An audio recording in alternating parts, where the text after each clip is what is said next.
So don't feel bad when you are at work and you feel like you need to take a rest. Or around 2 to 3 p.m. you start to feel really sleepy and terrible. So does most other people in the population. These things are normal.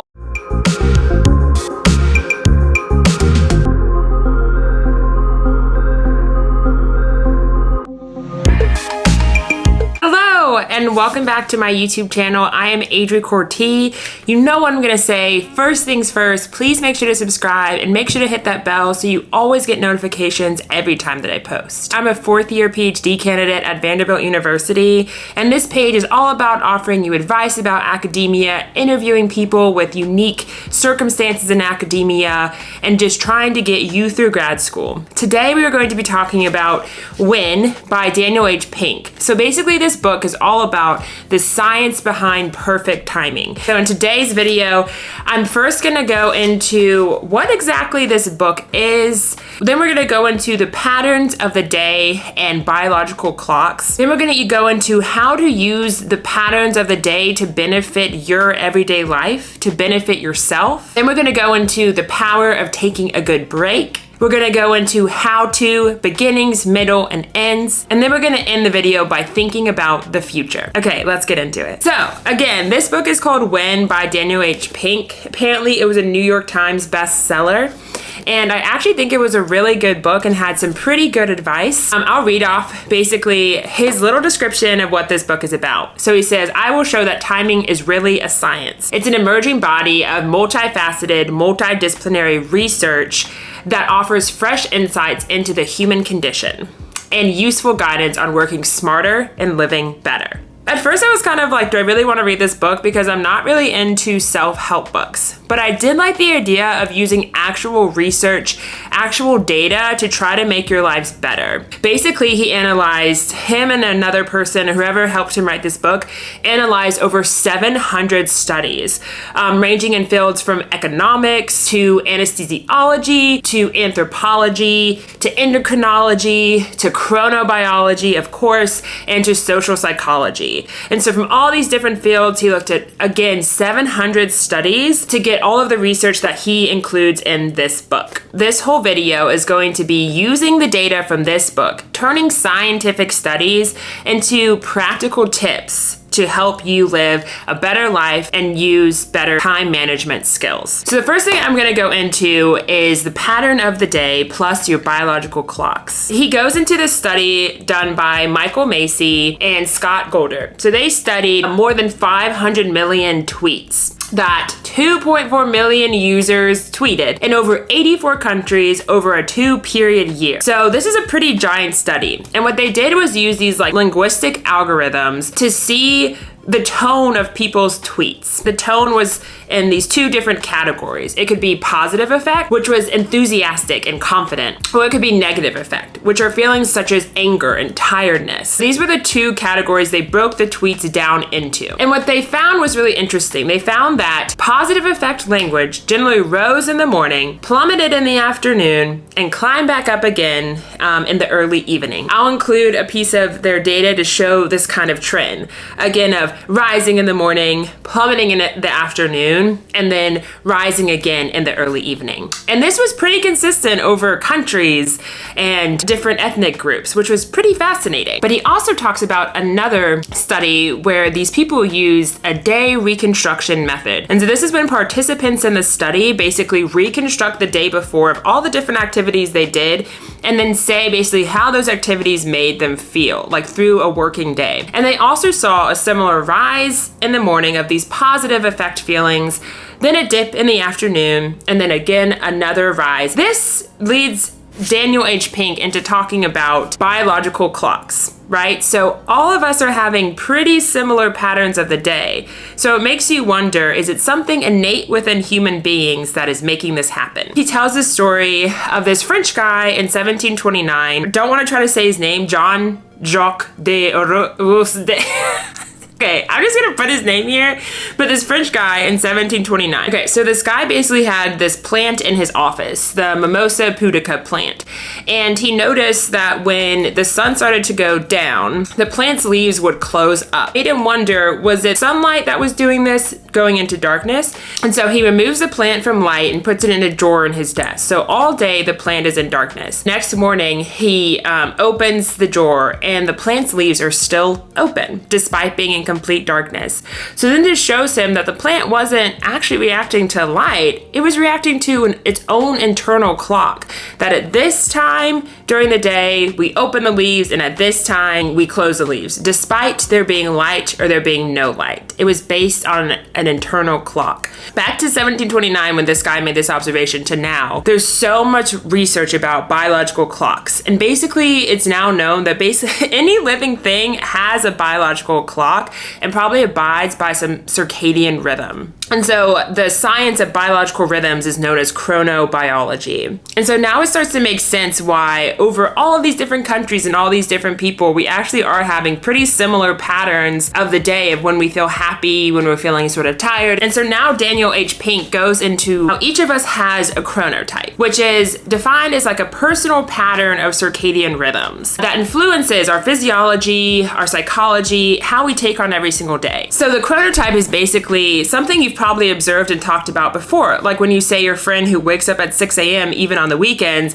is a morning person, and you and me who wakes up at 10 a.m. naturally is not so much a morning person. There's actually methods now where you can take questionnaires and surveys and figure out your chronotype. So I'm going to link those down below. You can answer these questions and then figure out what your chronotype is. So the first one is, what time do you usually go to sleep? And this would be like on like free days, like on your weekends. Second question, what time do you usually wake up? Third question, what is the middle of those two times? That is, what is your midpoint of sleep? So for example, if you typically fall asleep around 11:30 and wake up at 7:30 a.m., your midpoint would be 3:30 a.m. So then he basically has this chart of like the midpoints of sleep, and then what different categories you're in based on what your midpoint of sleep is. And so there's three categories. There's larks, third birds, and owls. So about 14% of the population are larks, 65% of the population are third birds, and 21% of the population are owls. So you can basically think simply as larks are morning people. They wake up really early. Owls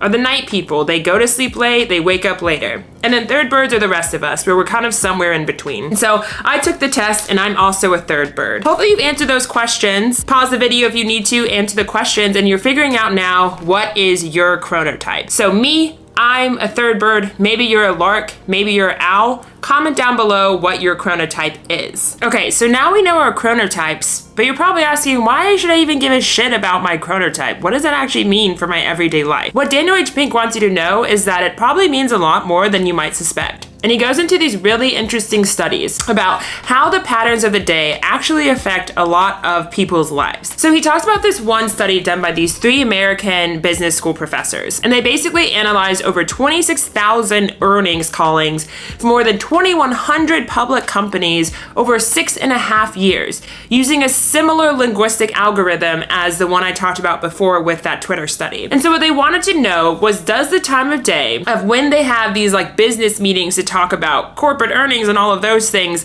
affect the emotion or tenor of those conversations? What they found, again, with all of those earning callings over basically a course of almost 7 years, is that yes, actually calls in the morning tended to be more positive and upbeat.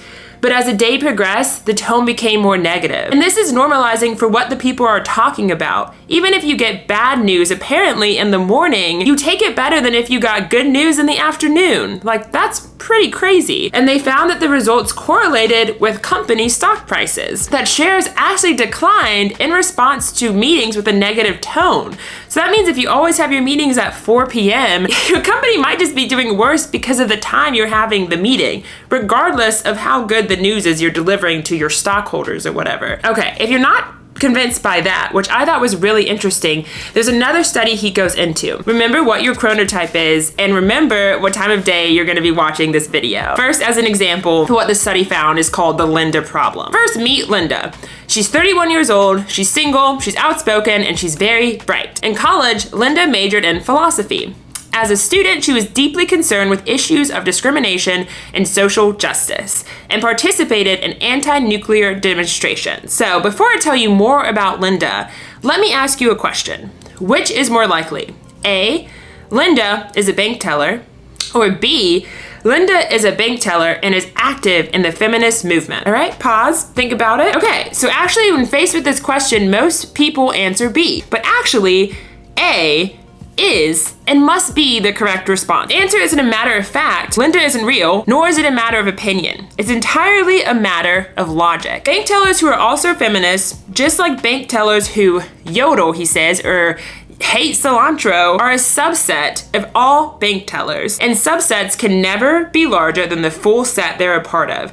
So it would be more logical to answer that Linda is a bank teller. So researchers basically posed the Linda problem at different times of the day, either 9 a.m. or 8 p.m. What they found were that people were much more likely to get the Linda problem correct earlier in the day. It seems then what we're learning from the Linda problem is that most of us are better at these logical problems in the morning. But this has even more implications than what I talked about with the stock meetings and things like that. This has implications also for resorting to stereotypes or not. So they also had this study where participants had basically these two different defendants, and they had to decide if the defendants were innocent or if the defendants were guilty. So they're given basically all of the same information about these two defendants, except one group is given the name Robert Garner as the defendant, and another group is given the name Roberto Garcia. We all know what the difference between those names are. They found when people made their decision in the morning, there was no difference in guilty verdicts between these two defendants. But the verdicts given later in the day were much more likely to believe that Garcia was guilty versus Garner, even though they had the exact same information. What he's saying is that mental keenness actually does decrease during the day, and this made people resort to stereotypes,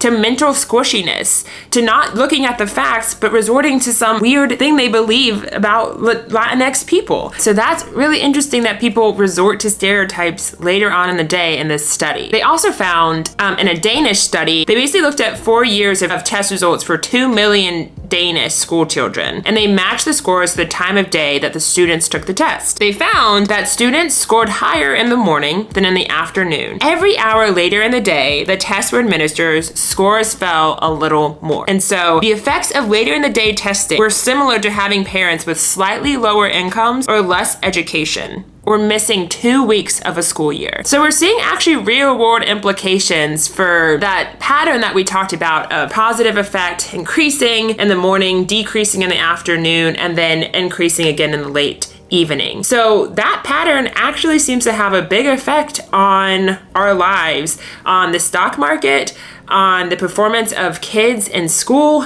and on if we resort to stereotypes or not. So does this mean we should tackle all the important things in the morning and sleep in the afternoon and wake up again in the early evening and start doing stuff again? Maybe. It depends on your chronotypes. Daniel H. Pink includes this quote in the book. British psychologist Simon Falkland said, "Perhaps the main conclusion to be drawn from studies on the effects of time of day on performance is that the best time to perform a particular task depends on the nature of that task." So we know the Linda problem is an analytical task. We've already talked about that. There's other kinds of tasks, like when you're doing a painting or writing a story, writing a poem. Innovation and creativity are actually greatest when we are not at our best. So when you think about that dip I've been talking about, maybe the time to do the things that require some inspiration, some insight should actually be done at your dip, and save those analytical tasks for your 2 peaks, the morning or the early evening. And so now we're starting to see how you can use your chronotype to determine what kind of task you'll do during what part of the day. The author also includes your daily win chart, and he has basically when you should do things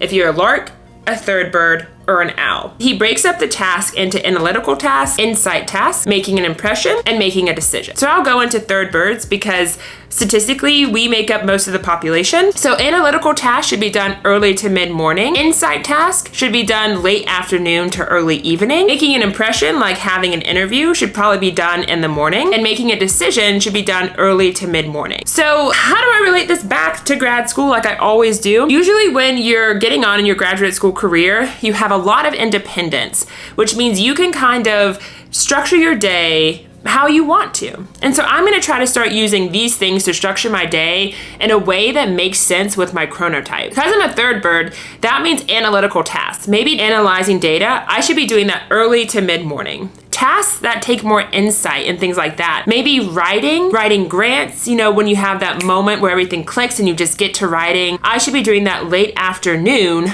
early evening. If I'm, again, having an interview, maybe having a committee meeting, making an impression, I should probably have my meetings in the morning. And when I'm making a decision, like what to do after grad school, I should probably be doing that early to mid-morning as well. So now you can use your chronotype to figure out what kind of tasks you should be doing at what part of the day. So we've talked about the patterns of the day, our biological clocks, our chronotypes, how we can utilize our chronotypes and these different patterns we experience to just work smarter. So now let's talk about the power of breaks. I'll probably do a whole video on taking breaks, avoiding burnout. And the next time you tell your PI, hey, I really need a break, if you're met with any sort of backlash, oh no, you don't need a break, there is data that I'm about to show you that supports taking breaks. And you need to write it down, you need to read this book, and you need to throw it at them if they try to tell you, oh, you don't need a break. You have data, and they have to listen to data, right? The powers of breaks, of lunches, and of naps. That's what Daniel H. Pink calls this section. First, we'll go into, well, do people even really need breaks, or is this just the future liberals want? So he basically goes into this study that is done in Israel on 2 judicial boards that process about 40% of the country's parole requests. The judges hear prisoners' cases one after another, and they have to make decisions about the prisoner's fate. Should the prisoner be released, or should they stay in jail? That's a pretty giant deal that really affects people's lives. Obviously, you want the judge looking at your case to be rational and deliberative and wise. Those are the words that he uses. And to make decisions based on facts, to make decisions that are equitable. But he notes that judges are also humans. So in 2011, again, 3 social scientists do this study about these judges and their decision making. This is crazy. They found early in the day, judges ruled in favor of prisoners about 65% of the time. In favor meaning that they can go free. But as the morning wore on, the rate declined. Meaning, by late morning, their favorable rulings dropped to nearly 0. So a prisoner slotted for a 9 a.m. hearing was likely to get parole, while one slotted for 11:45 a.m. had essentially no chance at all of getting parole, regardless of the facts of the case. That's literally people's freedom being decided differently because it's 9 a.m. versus it's 11:45 a.m. That is literally insane. Another thing they found, that judges became more lenient after taking a break. They have this chart where they show probability of a judge regardless of the facts of the case. It's not that they get more murder cases at 9 a.m. and more little theft cases at 11:45 a.m. This is like normalizing for the kinds of cases. And so what they found was that in the morning, you see this basically, like they said, 65%, like at 9 a.m., the ruling would go in favor of the prisoner. And then as the day goes on, like we said, 11:45 a.m., basically they have a 0% chance of getting parole. Then the judges get a lunch break. After the break, the judges' leniency, or how much they give parole out, basically shoots back up to like 65% and then declines again. They take another break in the mid-afternoon and it shoots back up to 65% and then it declines again. So literally, just being able to give the judges a break makes them more lenient, makes them give parole more often. Like, that's insane. The researchers are looking for the why now. They say they can't identify precisely what's driving this phenomenon. It could be that eating restored judges' glucose levels and replenished their mental reserves. It could be that a little time away from the bench just lifted their mood and made them happier. It could be that judges are tired and that rest just reduced their fatigue. They also know another study of US federal courts that found on Mondays after the switch to daylight savings times, when people like lose 40 minutes of sleep on average, that judges rendered prison sentences that were about 5% longer than the ones they handled on typical Mondays. This is people's freedom. This is crazy. So these are practical reasons why breaks matter. And so if you tell your PI you're about to burn out, they say you don't need a break, Throw some data at them. Yes, I do. Are some breaks better than others? Is me eating Cheetos at my desk for lunch better than me going on a hike during lunch or eating outside during lunch? Well, I'm gonna tell you what the best breaks are. Okay, so the first thing he talks about when he's talking about breaks is that something beats nothing. And so Desk Time, a company that makes productive tracking software, they found that there is a golden ratio of work and rest. Their research shows that high performers work for 52 minutes and then break for 17 minutes. He also goes into that a break where you move is better than a break where you're stationary. One study showed that hourly 5-minute walking breaks boosted energy levels, reduced feelings of fatigue in the late afternoon when we're having our dip. Regular short walking breaks in the workplace also increase motivation and concentration and enhance creativity. So another thing about the breaks he says is social breaks beat solo breaks. He references one study that says in high stress occupations like nursing, social and collective rest breaks not only minimize physical strain and cut down on medical errors,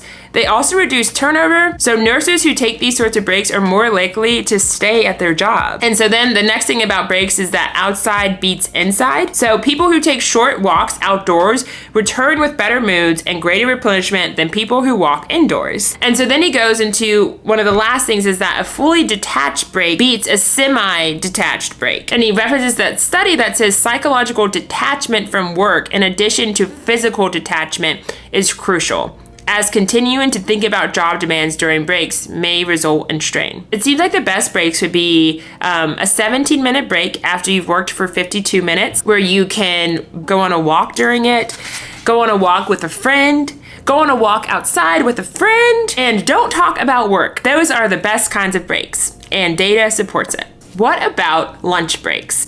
So he talks about those sad lunch breaks where you're sitting at your desk, like eating a soggy sandwich. You don't even move from your workplace when you take your lunch. That seems pretty depressing. He says by one estimation, 62% of American office workers eat their lunch in the same spot where they work all day. And this has a name, the sad desk lunch.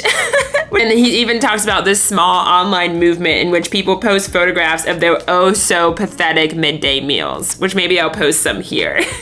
We don't need to go into data while it's sad. You can think about working in your cubicle for basically 8 hours a day, and you take like a 30-minute lunch within your cubicle. I mean, that's just, we know that's sad. He goes into this one study that says lunch breaks, the researchers say, offer an important recovery setting to promote occupational health and well-being, particularly for employees in cognitively or emotionally demanding jobs. Grad school.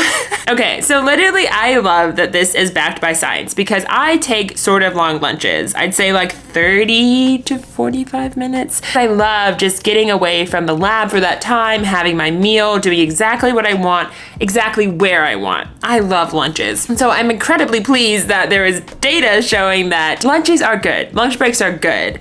And they also say the most powerful lunch break has 2 key ingredients: autonomy and detachment. So autonomy, obviously you can take your lunch wherever you want, you're eating what you want. Detachment, so you get away from the task that you're doing all the time at your job. They even go into this company in Toronto, CBRE, which is a large commercial real estate firm, has banned desk lunches.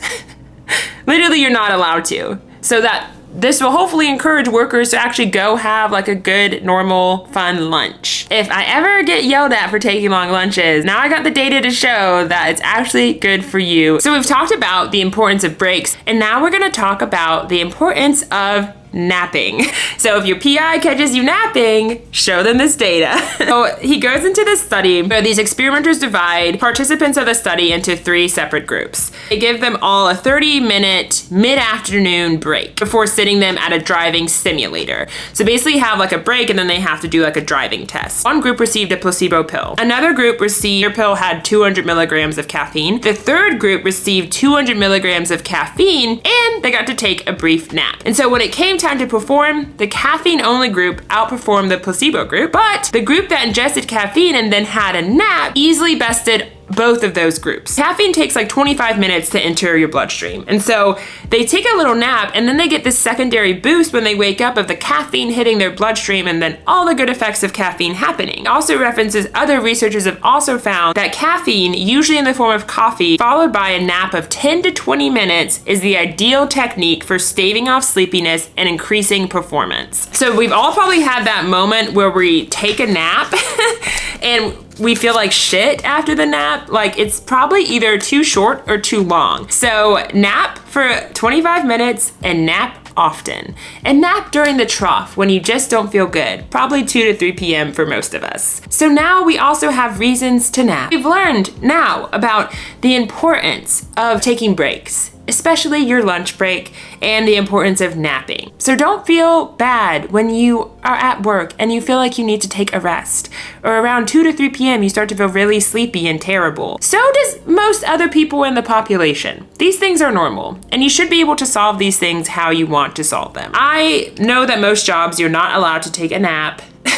At grad school, you're probably not allowed to take a nap, but you should be able to take those restorative breaks. 17 minutes every like once an hour, or 5-minute walk, or going to get a cup of coffee with your friend, getting outside, seeing some trees, hugging a tree, seeing the sun. These are things that you should be able to do during the day at your job. And I hope that you can do these things. And if you can, please do them. He also talks about making a break list. So most of us probably have to-do lists every day. I know in grad school, a lot of us have to-do lists, but he says what you should do is make a list also of the breaks you're going to take during the day. So he says start by trying 3 breaks per day. List when you're going to take those breaks, how long they're going to last, and what you're going to do in each. He says things that get scheduled usually get done. And for us grad students, when you get in every morning or when you get in the afternoon, whatever your chronotype is, when you get into lab and you're making your to-do list, also just incorporate those breaks. You know, I'm going to take my lunch break at 2 p.m. I'm probably gonna go for a 5 to 10 minute walk. I'm gonna go get a cup of coffee with my friend, and schedule those things in. And so first of all, you have something to look forward to if the day is a little rough, and those things are probably gonna get done because we all know we love to check off that to-do list. And if your break is on the to-do list,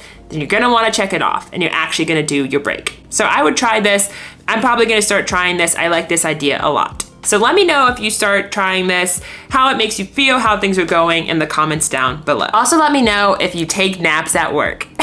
Talked about all sorts of things. We talked about the power of breaks, and now we're going to learn the how-to of beginning, middles, and ends. So we all know what beginnings are. The beginning of the year, the beginning of the week, the beginning of grad school. We always feel energized at the beginning of the year. We feel like Monday is a fresh start. Basically, it goes into the first day of the year is what scientists call a temporal landmark. We use landmarks to navigate space. Like when we drive and things, you know, this light is the one right before my house. That's a landmark we're using to navigate our spaces.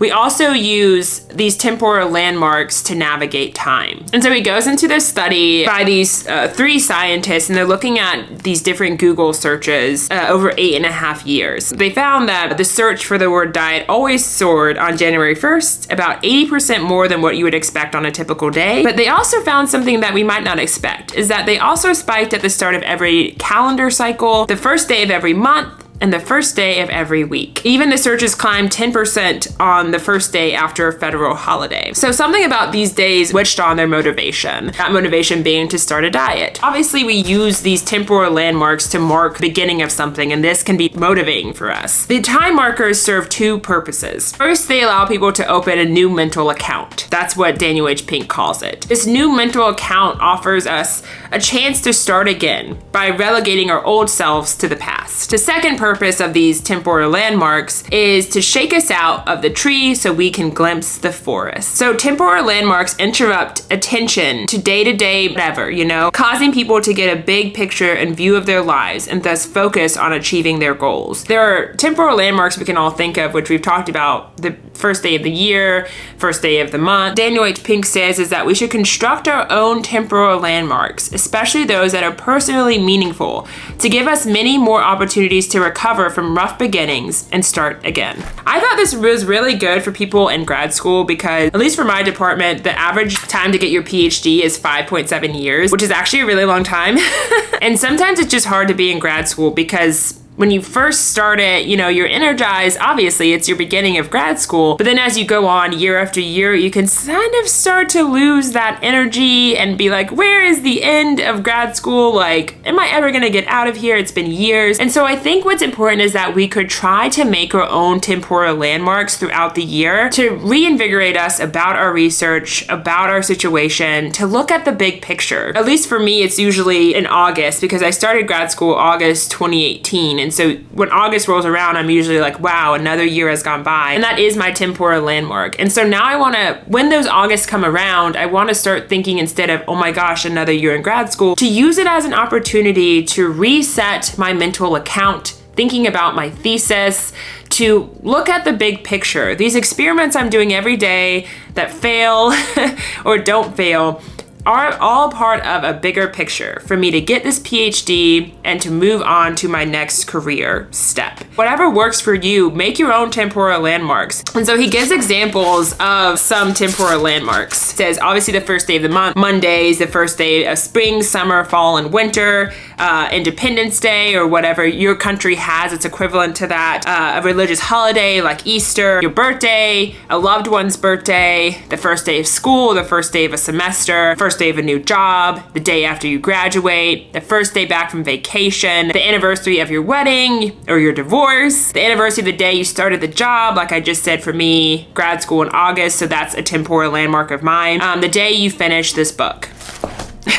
Us grad students out here who have 6 years probably in grad school, if not more, make those temporal landmarks, set it as a time, as a reset. You can make a new beginning whenever you want. He also talks about pre-mortem. So I thought this was a really interesting idea. And so it's when you basically imagine failure in advance of doing something. By thinking through what might cause a false start, you can anticipate some of the potential problems and avoid them once the actual project begins. I think this is actually a really clever idea because I think when I started my thesis, doing a pre-mortem would have been really helpful. Like going through all the things that could go wrong. I know you don't get enough support from your PI, you don't have money, you don't have time to do your experiments, all these things. Knowing what could go wrong before you start something, you think would help you avoid some of those things or to prepare for them, because not having money in your lab is a thing. And if you would think about that before, you might say, okay, that means every time during these years I need to be writing a grant,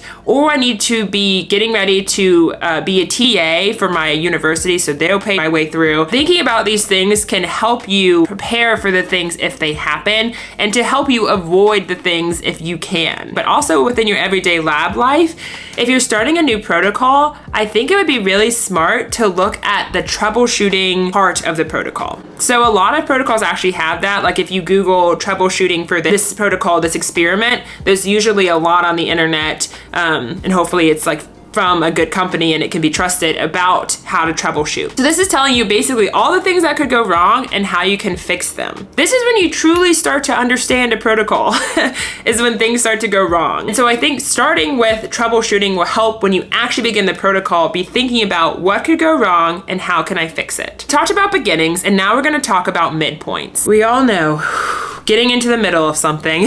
He goes into these ways that you can re-motivate yourself during a midpoint slump. We all know, if we're in grad school, when you hit that third year, I just know it's a thing. When you get to the middle of grad school, it's like, at least for me, I can't quit because I'm here. I've done a lot to get here. I'm not gonna quit.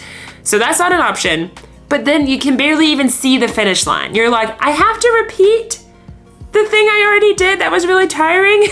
Like, shit. So that midpoint slump, I think for grad students is so real, and it's okay. On your third year, get ready. First year students, you hear this? Third year, you're gonna get a slump. Get ready for it. The author gives us really nice ways to try to reawaken your motivation during that midpoint slump. So first thing is set interim goals. Think in grad school, I'm in my rising fourth year, but obviously my main goal is to get this PhD and to get out. But that's probably not gonna be for, I'd say, 2 years, hopefully. So I don't want that to be my goal, because then it's gonna take 2 years for me to get to that goal, and that does not feel good. So I would set interim goals. So at the end of this week, I hope to have done this task. Or by the end of this month, I'd hope I have done this task. So I set little goals, and so then I can check them off as I go. Don't set a giant goal, set little goals, and then it feels nice to check them off and you know you're getting to your big goal. The second thing is publicly commit to those interim goals. So I've seen some people do this on social media, like on Twitter, where they're like, I have to study for this exam. I'm telling everybody on Twitter I'm gonna study this many hours a day. Please like make me accountable and all of these things. I actually think that's great. You know, I think that's actually a driving factor of why some people don't quit their PhDs, because we told everyone we were getting a PhD. We basically publicly committed to getting a PhD. You know, the PhD again is that big goal, but telling people about the small goals, telling a friend in your lab, hey, I hope by the end of this month I have done this experiment. And then maybe they can gently ask you, oh, how is that going? So you can publicly try to commit to these things so that you actually do them. And then the last one, which I really liked for how to re-motivate yourself during a midpoint slump, is to picture one person that your work will help. This is super important, I think, for us graduate students who are doing biomedical research and all sorts of research. Instead of asking yourself during the slump, how can I continue? Start asking yourself during the slump, how can I help? Think about the person who is going to be helped because of the product of your work, and that could help motivate you during a midpoint slump. Okay, so we've talked about beginnings, we've talked about middles, and now we need to talk about endings. And so he goes into a lot of different things about endings, and I'm just gonna go over basically two things. And the first one is when to quit a job, you know, when to end your time at wherever you are. And so I also wanna go into this because I think it's important as a grad student. This page is not about me telling you to quit grad school. I always have to say that because I'm always talking about quitting grad school. The reason I talk about that is because I want people to not be in really unhappy, terrible situations where their mental health is bad. If that's not your grad school experience, then hell yes, that's awesome. Don't quit grad school. Of course not. I only say that because I want to reach out to people who are really in a bad situation and feel like they have to stay in it. I just want them to know that they don't, that there are other options, so that you don't have to sacrifice your mental health to keep being in a job. And so he gives us a guide of when to quit a job. These are basically questions you should be asking yourself. The first one is, do you want to be in this job on your next work anniversary? Think about like a year from now. If you're in a lab where you're like, I can't imagine me being here for another year, and you have more than a year left in that lab, it might be time to look for a new lab or rethink things if you can't actually imagine that you could be there for another year. Second question he asks is your current job both demanding and in your control? He says the most fulfilling jobs share a common trait. They prod us to work at our highest level, but in a way that we, not someone else, controls. That's what I actually like about grad school, is that I feel like I have a lot of autonomy over my day. Jobs that are demanding but don't offer autonomy burn us out. Jobs that offer autonomy but little challenge tend to bore us. And jobs that are neither demanding nor in our control are the worst of all. And so if your job doesn't provide both challenge and autonomy, and there's nothing you can do to make things better, you might want to consider a move. Next question is, does your boss allow you to do your best work? References this book by Robert Sutton, Good Boss, Bad Boss, How to Be the Best and Learn from the Worst. And Robert Sutton goes into the qualities that make someone a good boss.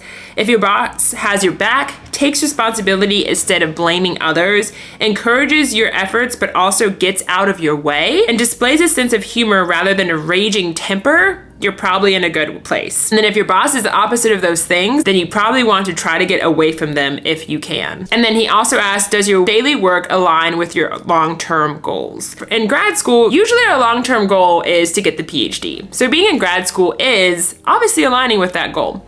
But also you can think about it even more as like, is my goal to go into science policy and my PI is set that I'm gonna go into academia, then what you're doing in your daily life might not be aligning with your goals then if your PI is not gonna offer support for your next career step. And that might not necessarily mean you need to get a new PI, but it might mean that you need to seek out a different mentor for that part of your life. It goes also into areas where you can create better endings, and he goes into all of these things, but I'm just gonna talk about one. And so this is something I've been trying, which I really like, is when you actually end your day with 2 to 3 minutes to lay out the plan for the following day. It doesn't seem like that crazy. It seems like something maybe obvious, but I hadn't tried it before. But I've been doing that this past week. And so the last like 3 minutes of my day, I'll make my to-do list for the next day. It's actually been awesome because the next day, I don't have to make the to-do list. Wheels are already churning. I know what I need to do the next day. So the activation energy for me to actually do tasks is a lot lower now. And so you guys should try that too. Spend the last 2-3 minutes of your day planning out the next day. And let me know how it goes in the comments below. Talked about beginnings and midpoints and endings. So what about the future? When he talks about the future, he talks about this research that found that simply thinking of the future in smaller time units, days, not years, made people feel closer to their future self and less likely to feel that their current and future selves were not actually the same person. As with nostalgia, the highest function of the future is to enhance the significance of the present. And I think it's really important to just think again in terms of days and not years, because if you're thinking about yourself 7 years from now, there is that kind of weird feeling that it's not actually you, it's like a different version of yourself. But if you think about yourself in these little increments, I feel like you're just more in line with the present, more in line with who you are now. My future is in tomorrow. Instead of thinking about my future is 7 years from now and what will I be doing then and who will I be then, just think about your future in smaller time increments, and so then you're just more aligned with the present. I think that's really important for grad school too, because like I've said, it takes a long time, and so we just need to not be thinking about, well, I'll do that when I'm out of grad school. Just be more aligned with the present, because life is short and weird, and we all know it's unpredictable. So just try to be happy with the present now, and the little things, and day after day. Take it a day at a time versus 7 years at a time. So that's the end of the video. We talked about When by Daniel H. Pink. We talked about the pattern of your day, your biological clocks, how to use your chronotype to benefit yourself, to do the right task at the right time. We talked about the power of breaks. We've talked about how to get through beginnings, how to get through middles, and how to get through ends. And we talked about thinking about the future. Thank you so much for watching. This book was really cool. Comment down below books like it. I want to start doing more books that have research that can be applicable to making our lives better, because that to me is the best kind of research that makes people's lives better. And so hopefully you enjoyed this video. Please comment, please like, and please subscribe. Help your girl out and subscribe. Thank you guys for watching. Stay tuned for upcoming videos, and I will see you next time.